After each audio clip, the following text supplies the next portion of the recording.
about the eagle attacking the python, and of course the eggs would not hatch. All of this is important to understand, because if you don't think there is such a thing as spiritual warfare, my friend, you've got a problem. Because Daniel spoke about this when the prophet was praying, and he knew that he was praying for something more than just his own needs. But he set his face to Jerusalem, which I've spoken to you about already.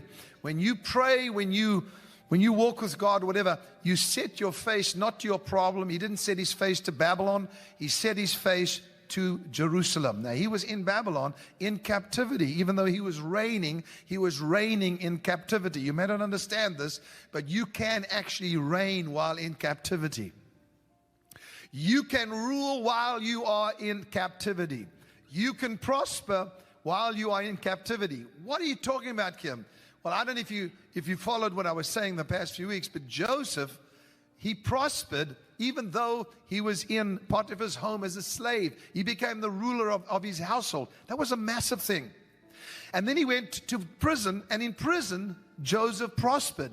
So really, a lot of people that say, well, I'm going to wait till I get my breakthrough, and then I'm going to give, and I'm going to do all these great things. You're wrong, because it's not how it works. This takes place right at the beginning of your life, where you begin to practice the gift of God, like Joseph practiced his gift while he was in prison. He didn't say, when I stand before the king, then I will show my gift. He practiced it. So Daniel, while in captivity, set his face towards Jerusalem and began to pray. And he fasted and prayed. And what he was doing was he was releasing something in the heavens. What you don't understand, and what I understand now, a lot of people don't understand, but I do, when I go into my garden, even if I feel nothing, even if I'm in pain or I'm concerned about something, I know that every time I open my mouth and pray, that something is taking place in the heavens, which will eventually release it on the earth. I may not see it. I may be praying in that garden in Los Angeles, California, and somewhere in Greece, God is doing something. I may be praying in California and releasing something in the heavens that gets released in Russia or in Syria or in Israel. I may never know about it. Daniel didn't know the extent and the consequence of his spiritual prayer life until the angel came there and said, for 21 days I have been battling the demon, the prince of Persia. Now you've got to listen to this, because even though we are under new covenant, we think, well, Jesus took care of all that. Yes, he did for you. But he still says fight the good fight of faith. He speaks about spiritual warfare, that the weapons of our warfare are not carnal, but mighty through God to the pulling down of strongholds. Something that is in the heavenlies, something that is over this nation right now, has to be pulled down, and it cannot be pulled down by Joe Biden. It cannot be pulled down by the President of the United States. It cannot be pulled down by politicians. It can only be pulled down by the spiritual leaders that have set their heart towards the kingdom. Not towards failure, but towards the kingdom, and said, now we will pray, and whatever spiritual stronghold is over our nation, it will come to an end. I am one of those voices, just one. Whatever you bind on earth will be bound in heaven, Jesus said. Whatever you loose on earth will be. Give me that big key that's in my office. You have a key. I was going to tell you the names of God, but I'm not going to. I'm going to get straight into the spirit of Python and the spirit that has joined forces in order to try and bring this about. And it's happening, and it's taking place right now. Daniel did not know that when he was praying and while he was fasting, that there was a fight going on in the heavenlies. And this is what the angel said to him. He said, Daniel, I have come from a battle for 21 days. That Daniel fasted and prayed for 21 days. And he said, I have come because of your words. In other words, your prayers released me from that warfare. Now I have to return, because the spirit of Greece has come to join the spirit of Persia in order to bring about a victory. Daniel, keep praying. Daniel, keep getting revelation, because out of that revelation will come a revolution. Out of your revelation will come a revolution. That's what we need in this nation. We need a divine revolution. We need a turnaround. We need young people to understand that God is exciting, that His kingdom rules and reigns, And there's not failure. There's no room for failure. Everybody say, there's no room for failure. So what am I saying? I'm saying that while you're in captivity, you can give it to me, thanks. Thank you. While you're in captivity, you have a key. Compliments of Ed Monroe. Gave me this key. We have a key. Switch your phones, please. You have a key. That's my wife here. I knew it. I tell everybody, switch your phones when you're busy. We have a key. The key is prayer. But not regular, ordinary, needy prayer. It's prophetic prayer. What I am doing today is equipping you to join forces to pray not only for America, but for the nations that are under attack right now. Wherever you are watching from, whether you're in the United Kingdom, whether you're in France or Paris or where? Belgium. Shout the names of where they're writing in from. Ohio. Wherever you're from, right now, you are being equipped with prophetic insight as to how to pray to bring victory to our nation. Okay, I just want victory in my house. Well, Daniel got victory in his house when he was praying. When the angel came, he affected Daniel as well. In other words, Daniel's prayers were bringing about revelation. That revelation was bringing about a revolution, a change. Now, the vision that I had was about a python that was going to, and I of course told you what that means. It's a spirit of divination. And that spirit of divination charms. Everybody say charms. Now, I mean, that's with my accent. It's charm. It charms. That's what it does. It is charming. It is enticing. Now, what I saw this morning when I was in prayer, besides anything else, that God was going to bring about a victory, a massive victory in this nation. But there were going to be some humbling moments in the White House and humbling moments for this president. This is not that I'm against him. I'm just telling you some humbling needs to start to take place. We need some humble people to come and to stand and to speak the truth. Humility is lacking. Okay, I'm not getting much response from that, and I don't blame you because you're not sure where I'm coming from. As I was praying this morning, the Spirit took me into a heavenly place, and I began to realize that there was a stronghold that was joining the Python spirit, and now at this very hour, that spiritual force. Now remember, the angel spoke to Daniel about a prince of Persia and a prince of Greece, and the different princes, the ruling powers, or the not ruling now, but the powers that are at war with the people of God and Israel specifically, are active at this very moment. And what are we doing? They have planned for the downfall of the U.S. economy. They have planned for the closing of non-profit companies and charitable organizations. They have planned for your downfall and for you to lose your money. This is not about a liberal or a conservative or whatever. It's not about that. Their plan is to destroy and to suffocate the very life out of you. That's their plan. They are active right now. What are we doing about it? What is our responsibility? What is it that we are supposed to do to bring an end to this? Well, we need to vote? Yes, okay, vote. Look what just happened. Vote. Do whatever you have to do. Make your voice known. But I'm telling you right now, the greatest power that you have and the key that you have is to find out what is happening in the spirit and begin to pray against that and declare that you are totally inoperable. You cannot operate in the presence of the people of the living God, and you cannot operate in the presence of the blood of Christ that speaks of better things than that of Abel. We are the princes of the blood royal. Do you understand that? If you do understand that, then I want every person watching me and all over the world to raise your hands up and say, I believe that my prayers make a difference. Therefore, what I perceive, I receive. So, Lord, I'm praying for perception to come in these next few minutes, that people would understand and see with the Spirit, and as they realize that their perception will bring about a prayer that will destroy this force that's trying to destroy America. And I can tell you many of the plans of the enemy at this time. I can tell you a lot of it. I don't need to. I've just told you a few things, and eventually it gets onto to your national news, your news, so you can find out that's what they're planning. What is God saying though? Now let me say this to you in a very small teaching. The spirit that we are dealing with, besides Pythos, which we know God said He'll deal with, we have to pray against, and we have to sow into His kingdom. But the second one is Jezebel. Why are you talking about Jezebel today? Because this morning I saw those two forces joining, because the python is losing power and losing momentum. Just like when Gabriel spoke about the prince of Persia being brought down, this prince of Greece joined him in that battlefield. Now, I know some of you may be saying, I think you're crazy, and maybe I am, but I am biblically crazy. And so what I'm giving you right now is what happened in the Bible and what's happening right now. Every Bible name has a meaning. So much so that sometimes when God changed the nature of a person, He also changed his or her name.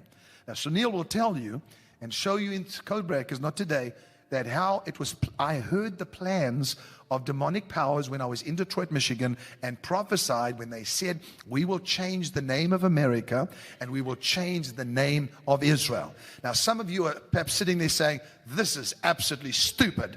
It's happened in the past. It can happen again. Don't be so sure of yourself. I'm not even going to talk about the gun control issue right now, but this is going to get very, very nasty. I'm just warning you, and maybe some of you know that, but it's going to get really nasty. What do we got to do about it, Kim? We are covered by prophetic preservation. But remember something.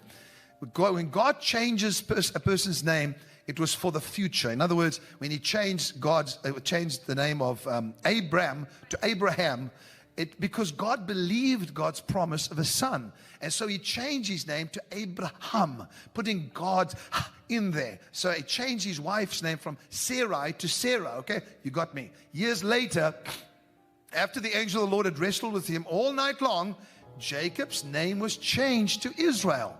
Now remember something, each one of you, according to Revelation chapter 3, you've been given a new name, which means you have a nature inside of you that is able to fit with that description, that name. That's another teaching altogether, and it's in the Bible. Go to Revelation 3 something, I don't know what it is, and it's there. And you'll find out He says He is given, in fact, I'm going to read it to you right now. Miranda, can you bring me my Bible, which is normally, yeah. And I'm going to read this to you because I want you to see something, because we're going to be dealing with the book of Revelation as well and the future. You have to go and get it. That's usually, yeah. I had it earlier on. Okay.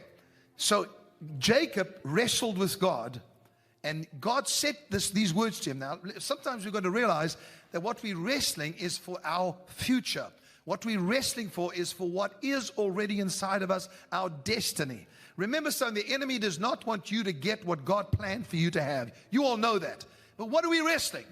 Now we know it's a spiritual battle. We cannot do it by ourselves. But Jacob wrestled with God. Now that's a great wrestling match, because God usually loses. Let me show you why. And when I don't say lose, I'm kidding with you. So when Jacob wrestled with God, he was saying, as he crossed over the ford of Jabbok, when he crossed over that ford, the Bible says that he went by himself and a man wrestled with him all night long. Now that wrestling match was for a purpose. First of all, God wanted to see if He could prevail not only over men, but over God. He can prevail with God, not over God, with God. Let me read this to you in Revelation chapter 3. I hope I can find it, because this is one of the most unplanned meetings, although I have prayed a lot. And please write into Facebook and encourage me, because I need it now. Oh, okay, thank you. Revelation chapter 3 verse, I don't know what it is. It's somewhere here. Let me find it. I'm going to find it. No, I haven't found it. Anyway, what I'll do is I'll just read it to you then. It's here somewhere. I just can't find it. Maybe somebody on Facebook can write it in. It's where it says, He has given us a stone, and written on that stone a new name, which no one knows except him who receives it. I'm just quoting that out of my head. I think it's it's Revelation chapter 3. I just cannot find it at this very second. And anyway, somebody can write in and tell me. It was unplanned. So the scripture says in Revelation, that's the revelation of Jesus Christ. It says, we have been given a white stone, and written on that stone a new name which no one knows except him who receives it. 2:17. Thank you so much. Everybody go there. Everybody go. Revelation chapter 2 verse 17. Let's read it. I'm going to read it to you because it's a very exciting one. He who has an ear, let him hear what the Spirit says to the churches. That's to you. To him who overcomes, I will give some of the hidden manna to eat. Beautiful thought here. If you overcome, everybody stop. You say, some of you are thinking to yourselves, well, I didn't overcome yesterday. Did you overcome today? Did you overcome anything today? If you overcame just one thing, you're an overcomer. But Kim, I'm struggling with other things. If you can overcome one thing at a time, you're an overcomer. If you have nothing that you're overcoming, then you're a loser. But surely you can understand that we cannot overcome everything at the same time. But when something comes against you and you're able to overcome it, you are an overcomer. Beautiful. Good going, Kim. He who overcomes, I will give some of the hidden manna to eat. That which is hidden inside of you will come forth. Just like Hannah, the experience she had. We gave some of the hidden Hannah. Yeah. Anyway, so the hidden manna, when she had it in her spirit, I spoke it out. She had to step out by faith. Hannah could have said at that time, no, I'm not doing it. I've had people say that to me, but she didn't. She stepped out and began to do it by faith. And the result was, look what you have today. You have a person singing songs of God, prophesying, doing the most amazing stuff. And what happened was there was hidden manna in Hannah. Hidden manna in Hannah. There's hidden manna inside of you, and the way that it comes forth is when you overcome. Let me give you an example. God says to you, I'd like you to take 30 minutes of your time, and I want you to go and pray. You say, I'm sorry, I cannot do it, and you don't overcome. I'm trying to tell you it's in those areas that we need to overcome more than these silly little things that seem to hold us down and we worry about every single day. We've got to worry about the big stuff that we have to overcome, that comes against us. He who overcomes, was it 17? I will give hidden manna to eat. Okay, I've said it. And I will give him a white stone. And on the stone a new name written which no one knows except him who receives it. Wow. What is it saying? It says each one of you has something hidden that has to come out. The white stone speaks of revelation. When Jesus said, who do men say that I am? To his disciples. Some said, you are Jeremiah. Some said, you are Elijah. Some said, you are John the Baptist. Some say, there's too many people quoting somebody else. What do you say? Jesus says to them, who do you say that I am? I'm sick of hearing what CBN is saying, or CNN is saying, whoever. I didn't mean CBN. Sorry, Pat. Sorry. Not doing very well today. CNN or ABC, whatever they are. I don't want to hear what they're saying. What do you say? Listen carefully, please. Nobody says a word. Simon Peter plucks up the courage because something's hidden inside of him. And he's going to overcome fear. And he says, you are the Christ, the Son of the living God. As he says that, Jesus swings around in response to revelation. Are you hearing me? What does God respond to more than anything else? Revelation. What he has revealed to you, speak out. I'm not ashamed to say I'm a prophet because God told me that, made me that. And I would be stupid not to say it. If God made you something, then you say it, you speak it out. So Simon Peter reveals what he gets. He says, you are Christ, the Son of God. Jesus responds to him and says these words. He said, blessed are you, Simon Bar-Jonah, for flesh and blood has not revealed this to you, but my Father has revealed this to you. He says, listen to this now. He says to him, no longer are you Simon, but now you are Peter. What's that all about? Well, remember when he first met Peter, he said, you are Simon, but you will be called Peter.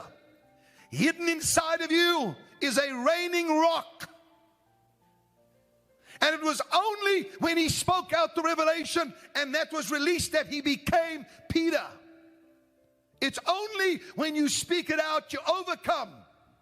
And revelation is spoken out that you become the stone. Now, what does the white stone speak about? So what did he say?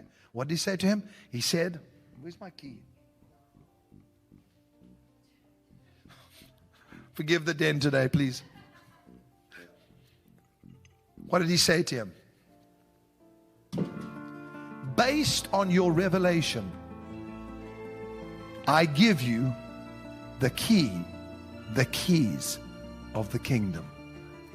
Now, you may not understand fully what I'm saying, but I think a lot of you are quite spiritually minded to understand why prophetic revelation is so important.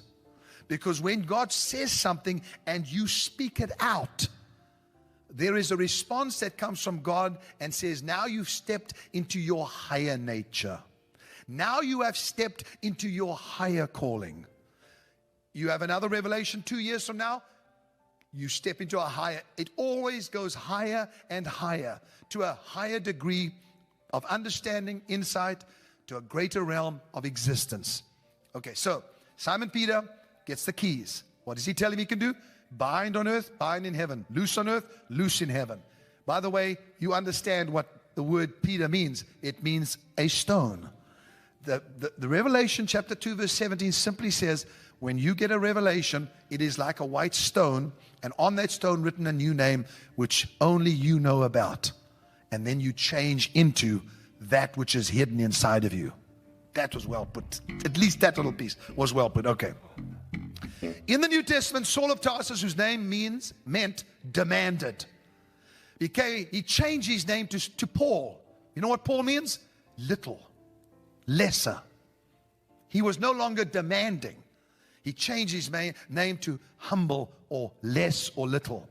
And this is what the greatest apostle became in his own eyes as he looked increasingly upon the greatness of Christ. It's amazing how often a biblical character lives up to the meaning of his or her name. It is. Sometimes, as in the case of Paul, they deliberately took a name that meant what he wanted to be. Now, let me speak to you in closing these last few minutes, because you and I have got to get to understand what is taking place in the Spirit.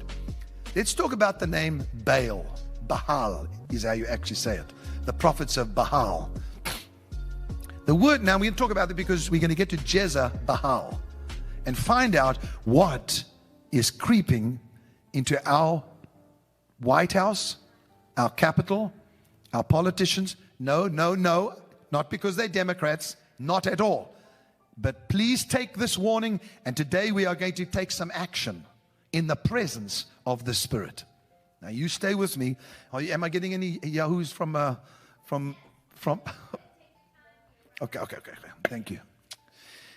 And I do this because sometimes I'm not sure if I'm connecting, because sometimes it irritates me when the Lord does this to me. I wake up this morning, I have this perfect message, and then I go into my garden and no. It's just an hour and a half, it's beautiful. But and then I realize, he's telling me to do it today. And I'm saying, God, I'm not even prepared. I don't even know the scriptures. And then we got 20 minutes to go, and they're saying, well, you decided to start at 12 o'clock. Now, here I am. So I'm doing my best. Okay. Baal means master, possessor, controller, possessor of anything or everything. It doesn't just want one thing. It wants to possess everything. It wants to control you. Don't take lightly what this prophet is saying regarding the same thing that happened with Elijah. There was a divided opinion when Elijah got onto Mount Carmel to destroy the prophets of Baal and ultimately Jezebel. Do you understand that they were of two opinions? Israel. I don't think the church has ever been as bad as it is now in terms of a divided opinion about the future. And if we don't give them a glimpse into the future by saying it's not just bad, God is doing good things, God is doing great things, then they're going to lose it, and you and I are going to be suffocated. Okay. Each person has certain traits, vices, and then of course virtues that exist in your soul. Now, you and I have spoken about the soul. And each soul, listen to this, please listen to my statement. Each soul wants to coexist, which means to exist together. Okay? Like-minded souls search for each other. Now, we're not talking about virtues only, vices. Virtues, wonderful. I see a virtue in somebody, I like that, I'm drawn to that person. our souls attached. We're not talking about marriages and stuff like that. We're talking about in life. Even though marriage it's a very important issue. I'm saying souls like to exist together. Now that's in virtue, but also in vice, in evil. Souls look for one another to do things together. When they built the tower in Genesis 11, which top was reaching to heaven, they were totally united. Their souls were coexisting, and they were doing it. The soul of the church needs coexistence as never before with each other. I'm saying to be united. I was telling my team the other day, I'm so proud of the Trinity. They do such a great job. You don't get Jesus complaining to the Father, I don't want to do that job, and the Holy Spirit saying to Jesus, I'm not going to. You don't have that. They are completely united. That's why they're called one. Now, it's the same thing is with the soul. You and I, all of you watching, we are existing together, and we have one thought in mind. Of course, that's Christ to be sent to the world and shown the good news, but also what is he saying now? And let us realize that the spirit of Pythos and the spirit of Jezebel have now sought each other so they could coexist and they could become multiple powers. What does that mean for us? It means control. Listen, control is not always bad, but it's getting worse. Now, this is dangerous when these souls try to coexist, when there is evil and bad in a human soul, because the mischief doubles. The mischief multiplies as they coexist. The name Jezebel means non-cohabitant, without obligation. So Jezebel, if you want an answer, is not just a wicked woman, because people have picked on these poor women for years. Jezebel can be in a male form. Jezebel means non-cohabitant, without obligation. Doesn't need to be any specific place. Jezebel is a fantasy space. She's an effect, a personality, a lifestyle. Now let's give you a bit of history on Jezebel, because we're going to pray against this together in the next few weeks. I've set myself aside to fast like I've never before and pray, because God called me to this nation and to Israel, United Kingdom, Australia, Africa, to different nations to speak to them.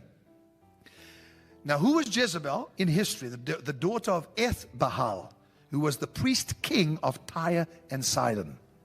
She was married to Ahab, as you know, to ratify an alliance between Tyre and Israel. Tyre, that's the city, okay? By which Omri provision was made for her to continue, listen, to worship her native god, Baal, in Samaria, her new home. So in other words, it was coming from the top. You realize when somebody has authority to that degree, the queen, it then gets released to the nation. She had a strong domineering character and was self-willed, and she was forceful. A fanatical devotee of Melquat, the Tyrian Baal. Now, that's a little bit of history I thought I'd give you so you understand. She came into Israel as a queen. Her staff, just the people that worked for, numbered 450 of these prophets. 400 prophets of the goddess Asherah by the time Ahab was king. So she had 450 of the prophets. 400 of the prophets were false prophets that she'd surrounded herself with. And what she clamored for more than anything was for her God to have at least equal rights with Yahweh, God of Israel. I know I'm speaking out of revelation. I know that I'm speaking from my heart. And I know it's a lot that I'm pouring out to you. But I want you to hear me because God told me to do this. That she wanted her God, Baal, to have equal rights in Israel with Yahweh, God of Israel. Now I want to tell you who the God of America is. It's Jesus Christ. And I'm not saying the Lord God, or I'm not saying Yahweh or Shalom. I'm saying his name, Jesus Christ. People came to this nation for that purpose. This nation was brought to being for one reason, to announce to the world that there is only one God, and that is Jesus Christ. There can be no cohabitant. There can be no equal other than Jesus Christ. There's no other God that is equal to him. Do you understand me? You say, well, Kim, you're going to get into trouble because in this country we let all religions operate. I know. But there's only one God. Those aren't real gods. Jesus Christ is Lord. Thanks, Charlie. This brought her into conflict with the prophet Elijah. The reason that God is raising up prophets all over the world is because this spirit is so prevalent. This spirit is endeavoring to raise the names of religions and gods and make them equal with Christ. Then it'll get worse. Now we come to the real issue. Now Elijah says, oh, I see. The conflict begins with the prophet Elijah. A battle between Yahweh and Baal is about to take place in the United States of America. Come, Joel. In the United States of America. Did you hear what I said? Kim, I've never heard you being so negative. This is not about negative. We're still going to be blessed. We're still going to have our families. We're still going to see God's abundance in our life. I want you to know that this force is bringing a conflict with the prophets because it has decided that it will dwell in this United States of America. The battle, I'm going to say it as a prophetic word, between Yahweh, Yeshua, and Baal is about to take place. A battle in the United States of America. A spiritual battle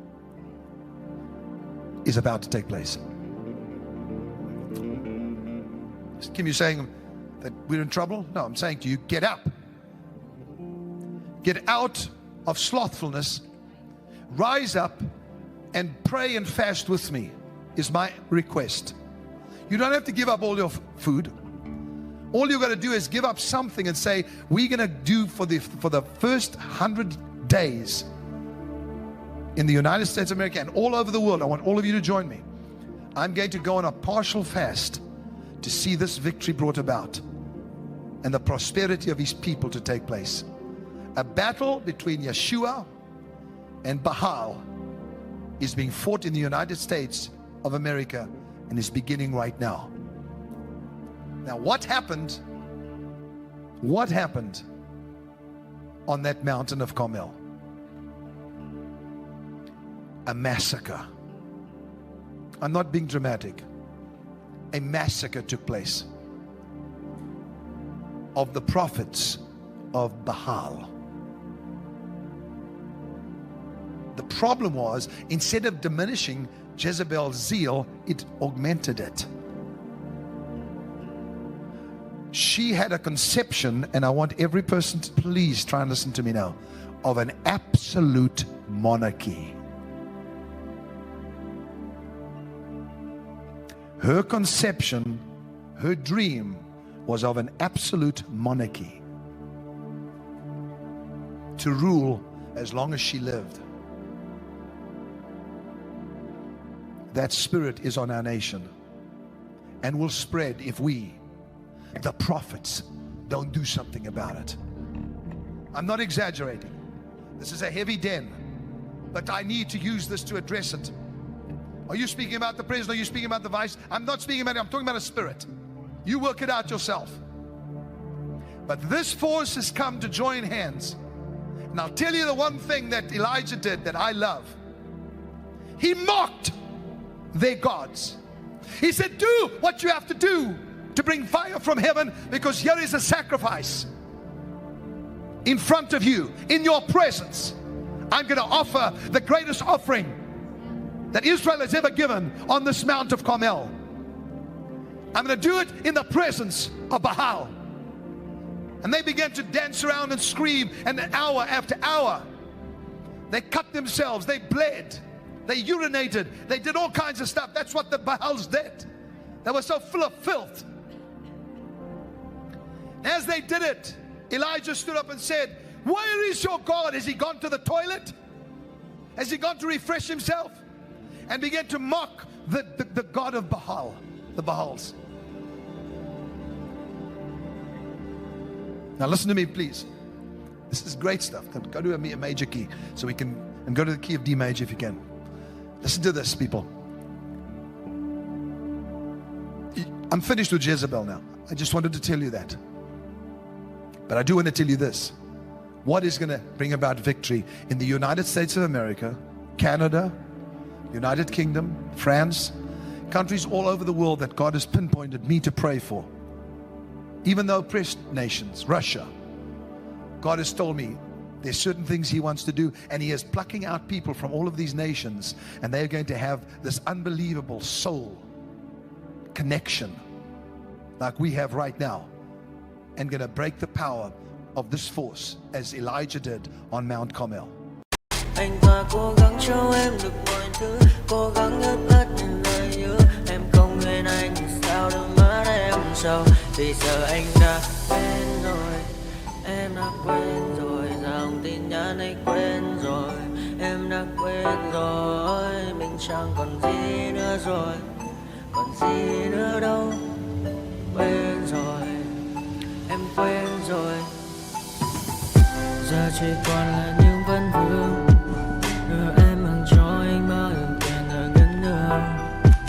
Giờ chỉ là những cô đơn lang thang một chiều vắng. Giờ chỉ là những cơn mưa say trong một chiều nắng. Nắng vàng nhẹ rơi trên đôi mắt em. Nắng vàng nhẹ bay qua đôi mắt em. Đôi gà mà im trong cơn gió hay qua. Nắng nhẹ nhàng hôn lên đôi mắt em.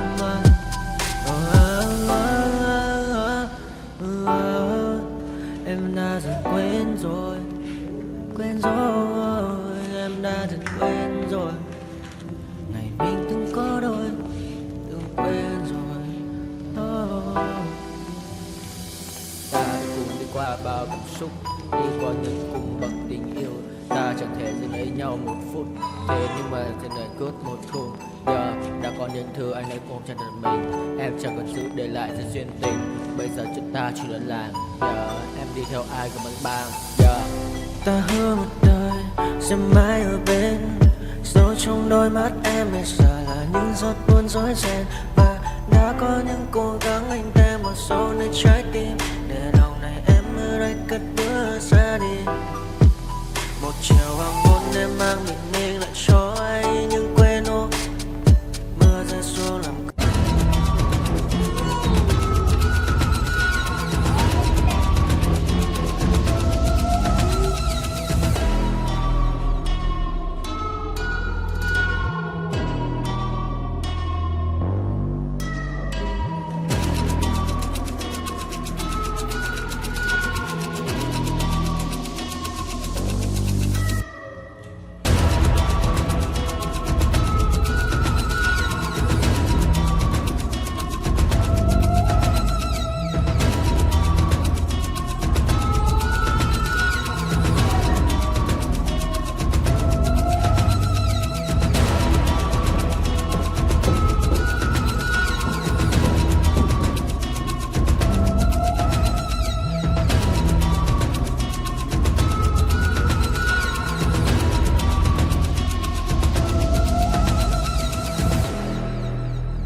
and every time try to find another thing to say.